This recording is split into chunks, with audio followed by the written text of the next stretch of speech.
Daniel Varda. Non, Ah, alors vous êtes côté poissonnerie. exactement. Et bien, en face de la poissonnerie. Et après, quand ils avaient un petit peu la porte, c'est l'intime. D'accord, ok.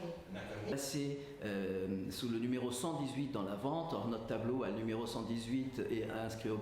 Il y a 1 an et demi, une dame est arrivée à la galerie avec un tableau en me disant qu'elle venait de visiter l'exposition Eugène Delacroix au musée du Louvre, la grande rétrospective qui a été organisée l'année dernière, et qu'elle pensait que son tableau avait des ressemblances avec le fameux tableau, l'iconique tableau français de la peinture française, Les femmes d'Alger d'Eugène Delacroix. Donc j'ai regardé le tableau qui était sale, un vernis jaune très épais, mais quand même je sentais déjà qu'il y avait la touche si particulière à Delacroix dans le tableau. Par conséquent, je lui ai dit écoutez, nettoyons le tableau et voyons ce que ça donne. Au nettoyage, les couleurs resplendissantes, extraordinaires, propres à Delacroix sont ressorties et là on s'est dit bon, il faut vraiment commencer maintenant un vrai travail de recherche.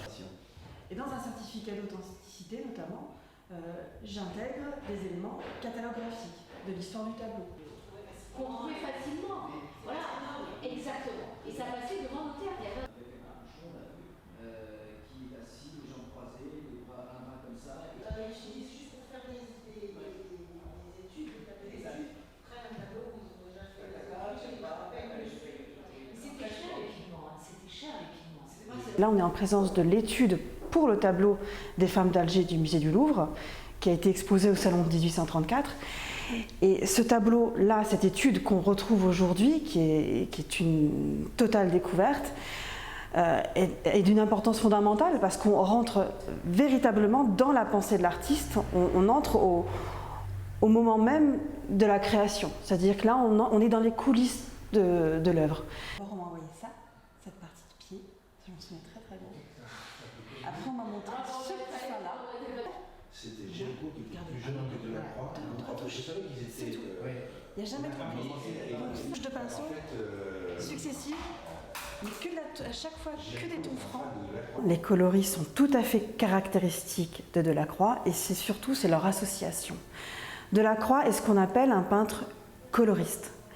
C'est-à-dire qu'il ne colorie pas comme la plupart en fait, des grands peintres classiques. La couleur n'est pas accessoire. Il construit son tableau par la couleur. Et la différence de Delacroix, elle est là. Et surtout le 118. S'il avait été repéré, Et donc il n'était pas encadré, hein, c'est ça, c'est vous qui l'avez encadré. Non, d'Amérique. D'accord. D'où Et toutes ces phases successives de l'histoire du tableau nous permettent d'affirmer avec certitude que c'est bien un Delacroix. Parce que là, on est en présence d'un réemploi. Un copiste, par exemple, reprend rarement en fait, au-dessus d'autres tableaux, etc. Et puis là, non seulement ces 3 réemplois rappellent des motifs déjà croisés dans l'œuvre de Delacroix. Ça nous arrive de temps en temps. Pas souvent, mais quand on a le temps. J'ai pas dit ça pour ça. Je te sais. Non, mais là, c'était super sympa, donc j'avais envie. Parfois, il arrive un peu. Voilà. Oui, mais du coup, Et il y a un tableau. moi, je suis On sait savoir si le vieux existait. Mais le 100 sont forcément des tableaux en rapport avec les études.